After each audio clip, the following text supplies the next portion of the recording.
Hello friends, welcome my YouTube channel के square CSC with education.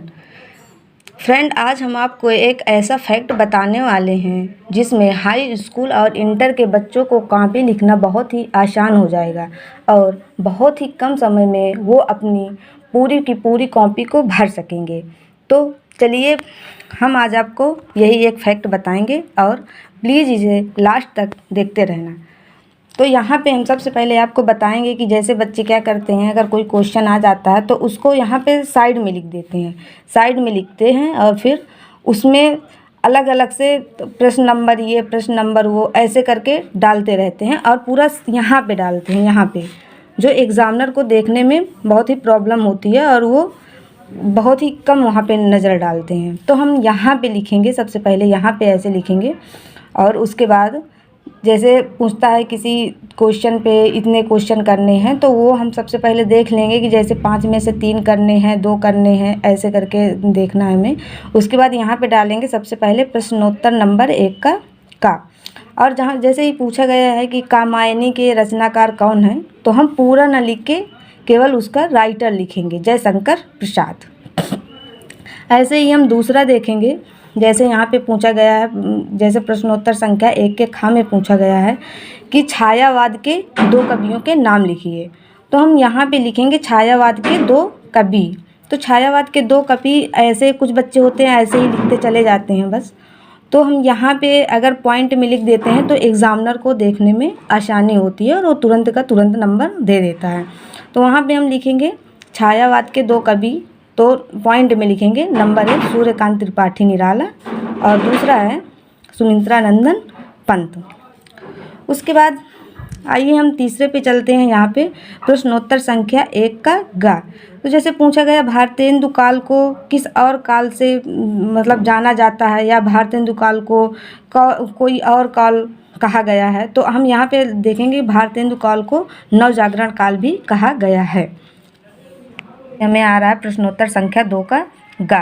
तो यहाँ पे हम सबसे पहले डालेंगे जैसे कबीर दास का जीवन परिचय।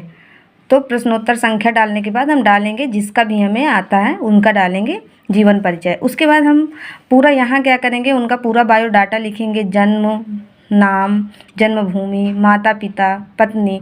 तो इसमें क्या होता है कि सारी चीज़ हम एक जगह पे लिख के रख देते हैं तो एग्ज़ामिनर क्या करता है कि तुरंत उसको देखता है, चेक करता है और नंबर दे देता है। उसके बाद हम यहाँ पे डालेंगे उनका 2 लाइन छोड़ के डालेंगे जीवन परिचय। उसके बाद जो भी हमें उनके बारे में जो आ रहा है, जैसे इनका मतलब पालन पोषण किसने किया, जुलाहा परिवार ने किया, और ये जैसा भी है इनका जो भी जीवन परिचय है वो सारा हम यहाँ पे पूरा फैक्ट लिखेंगे। उसके बाद अलग से यहाँ पे हम डालेंगे नीचे रचनाएं। तो जैसे रचनाएं हैं, जैसे इनकी जो क्या कहते हैं साखी शबद रामायणी है, ये कुछ बहुत ही ज़्यादा फेमस थी। तो ऐसे करके इनको डालेंगे। जैसे हिंदी साहित्य के महाज्ञानी कबीरदास जी की, ऐसे पूरा फैक्ट लिखेंगे। और ऐसे करके मतलब छोड़ के हम लिखेंगे तो बहुत ही आसानी से हमारी कॉपी भी भर जाएगी और दूर दूर भी लिखा रहेगा, जिससे एग्ज़ामिनर को अच्छा लगेगा देखने में। तो ये हैं कुछ फैक्ट।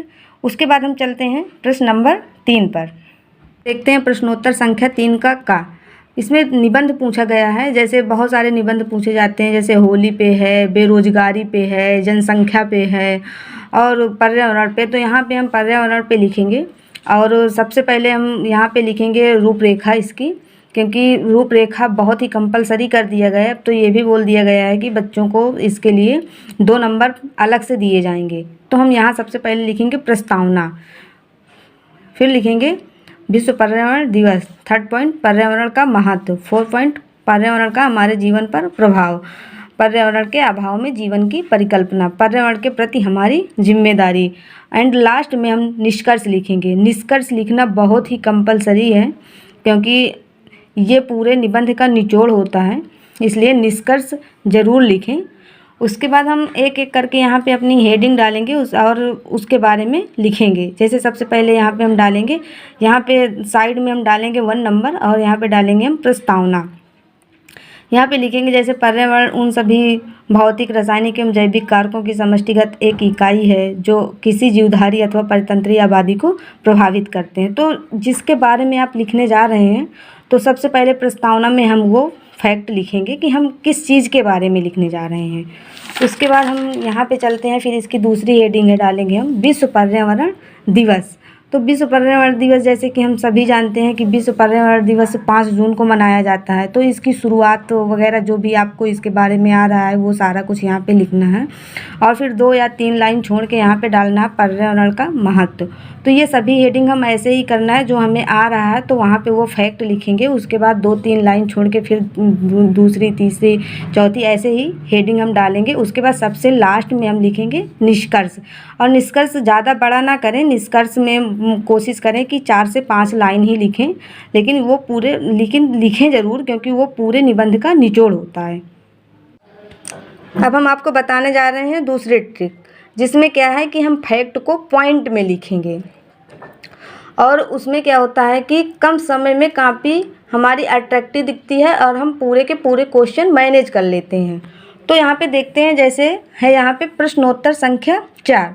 तो बहुत सारे क्वेश्चन होते हैं जिसमें पूछा जाता है किसी चीज़ की विशेषता बताइए, किसी चीज़ के गुण बताइए। तो यहाँ पे है रीतिकाल की प्रमुख विशेषताएं। तो यहाँ पे हमने क्या डाला, यहाँ पे हमने हेडिंग डाली, उसके बाद 2 लाइन छोड़ा और फिर 1 पॉइंट डाल के इसके बारे में हमने लिखा, जैसे रीतिकाल की प्रमुख विशेषता रीत प्रधान रचनाएं हैं। उसके बाद फिर 2 लाइन छोड़ा, फिर 2 पॉइंट डाला। तो ऐसे क्या होता है कि इसमें काफ़ी अट्रैक्टिव दिखती है। और इसमें होता क्या है कि अगर कोई क्वेश्चन 5 मार्क्स का है तो आपने 6 या 7 पॉइंट कर दिया, तो आपको 5 पॉइंट तो वो दे के, 5 मार्क्स तो आपको दे के ही जाएगा। तो प्लीज़ इन सारी ट्रिकों को आप यूज़ करें और अपनी कॉपी को अट्रैक्टिव बनाएं, जिससे एग्ज़ामिनर कॉपी को देख के और उसके मार्क्स आपको दे और आप अच्छे से अच्छे मार्क्स ले पाएँ। तो प्लीज़ इस वीडियो को लास्ट तक देखें, लाइक एंड सब्सक्राइब करें। फिर मिलते हैं नेक्स्ट वीडियो में न्यू एनर्जी के साथ। जब तक के लिए बाय बाय।